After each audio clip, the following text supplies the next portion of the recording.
hotel room. We recorded it. Yeah. And they were right there when we sung the commercial. So, I mean, we sung the whole thing. They were right there. Okay, let's take a commercial, and while we're in commercial, would y'all show me how you do the thing from the Coke commercial where you do this part right here? On real thing where y'all do this right here? We'll be right back. You know that part right there? Show me how to do that.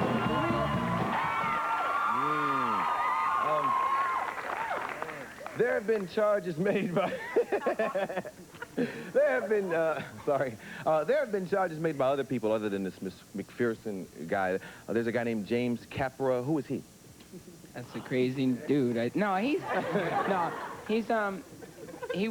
wrote, co-wrote one of our songs on our first album, Angel, and he just kind of, I think, one day woke up and saw the headlines and said, maybe I can get some money. He is a nice guy, just like Greg in his right mind can be a nice guy, too. I don't want to make him sound like a bad guy, but, you know, James Capra, I think, is wrongly accusing the person. I think the song Angel, I guess the allegation is that you didn't sing the lead on that. Well, I did. You can check it. I said the lead. Yeah. Is that what he's saying though? I don't know what he's saying. I don't know the charges on Australia. that. No, I don't know what the charges are, but I definitely sang in that song. Yeah, and check it. And no one has ever sang lead on a New Kids album other than the gentleman minus myself sitting here. Oh, we did a duet on the first album with a girl named Phaedra Butler, and that's credited on the album. And a friend of ours named Dana did a rap and some lead on another song, which was another duet. So, I mean, it's not, you know what I mean, it's not nothing that's never been credited or registered, you know what I mean? And all the allegations that this guy McPherson made about our stuff was all from the Hangin' Tough album, and he said that, you know, we only sang 20% of it, which, you know, is basically just nonsense, you know what I'm saying? He wasn't even there. He wasn't exactly. even there He's when never, we recorded it. In fact, he's never cut any vocals I know of me, or I don't know if anyone else in the group. I don't think he's ever been in the studio with us to record vocals at all, so I don't even know where he's coming from. You know what I'm saying? This other guy, this other guy, John Wright. Who is he? He was our former production manager. In fact, when we were on tour in '89 and did use tapes to back up our show, he was the guy who usually played the tapes. And he talks in the paper about the 1989 Disneyland incident. What's that? Well, you were there. I guess he said a tape machine broke down. I don't know. I remember the first show we did with the tape machine in 1989. And every time we've used the tape machine, it does not mean our mics were not on. Our mics have always been on. We're not lip-syncing the tape machine. Yeah. And the first show we ever did with the tape machine, the tape stopped right in the middle of the first song. The show kept going. We didn't stop. The tape was backwards because John Wright had rewound it wrong, and the tape started playing like... So we turned the tape off and just kept going, you know what I mean? It's never been an issue where we can't sing on stage. Understand? It's an issue of... It was our first tour, just like our Arsenio performance was the first ever television performance. But talk about the ones after that, because you didn't bring McPherson with you no, or that machine. No, we didn't have anything. Yep. Yeah. And we gotten to a point where, you know, the gentleman up there said, you know, it's fine if they do, which is fine. Artists can do that. I think it's up to them if they want to do that and use backing tracks. But I mean, we're at a point in our career that we don't want to do it. And maybe it'll be better. You know what I'm saying? Maybe it'll sound better, but we don't want to do that. Exactly. And we're not the only ones totally live. We're not the only ones who have done it, too. I mean, pop icons have lip-synced and used tapes. I mean, bigger than us. Big names, huge names. And it's like, you know, it's an MTV age where people want to see people dance and stuff.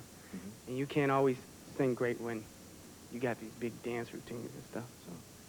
But, okay, so when you all came back to the show, what made you, I mean, when you came back here those second and third times, what made you decide to totally sing live? We have been doing that. We have been on tour, you know, singing live for a while before that. After Greg was let go, we, you know, sung live after that point, you know. So we just were doing it at that time, and we just came on in and did it here. Yeah, I think it's more a matter of freedom. And, you know, it's like what we just did with these songs right here. If we were using tapes, you know, to enhance our singing, we couldn't have the freedom to change it around and make a medley just like that at the drop of a dime. You know what I mean? We just put this thing together the day we decided we were coming here, which was like 3 days ago or 4 days ago. We just put it all together. One of the guys said that you wrote the rap on the plane and changed the whole thing. Last night I wrote that rap and practiced it in the bathroom on the plane. The stewardess thought I was crazy. Yeah, I sat in the bathroom. Yeah, I mean, but that's the beauty of playing live, you know what I mean? You know, if people use tracks or tapes or sequences, whatever, that's fine. You know, we've used it before. We're not ashamed to say that we've used it before, but we feel, you know, we spend a lot of time and put a lot of hours into having to not use them, into having the freedom to really, you know, explore on stage and really be a live group. And, you know, we're very proud of that. And, you know, we're not going to let nobody take that away from us. You know, the person who's making the claims that we still lip sync has not seen a New Kids show in over a year and a half and obviously does not know what he's talking about, because our show at this point in time is 100% live. If anybody anywhere in the world doubts it, come on and see. We'll give you a free tour of the stage. We'll let you watch the people put the stage together. It's totally live. And we've come a long way to achieve that. And we don't want nobody to take that away from us. You know, foul notes or not. Yeah. You've come a long way. You've come a long way not only as New Kids, but some of you are producing the #1 records for other people. Yeah, I know you are. Yeah. Man, But you work on an album, right? Well, Or did you lie to me last time I saw you? no, you know, we've been talking about doing solo albums. But whatever decisions we do make, we're going to make it as a group. And we thought that another New Kids album would be better. You know? Yeah. But you're going to do more producing, right? Oh, yeah. I mean, Danny, like I said last time I was here with my brother, Danny's producing, what, 4 groups, and great stuff, you know what I mean? I'm doing my brother's new album right now as we speak. You know, we've all been writing songs and stuff, you know, for a while, you know what I mean? And it's, you know, it was only just a matter of time before, you know, we really tried to explore production and writing and stuff, and I think, you know, it's really great to do that, and we're definitely going to keep pursuing that, you know. Have I covered it all? What? You want to know about, oh, you want more music? More music? Y'all gonna sing something else? You got something else you can sing? Yeah. You're gonna get us. We'll get ready. Are we gonna give us a couple minutes, maybe a break, a little commercial? Maybe we could work something out or something, as long as it's live. Oh, yeah. It's live. Well, let's kick it. Take a commercial. We'll be right back.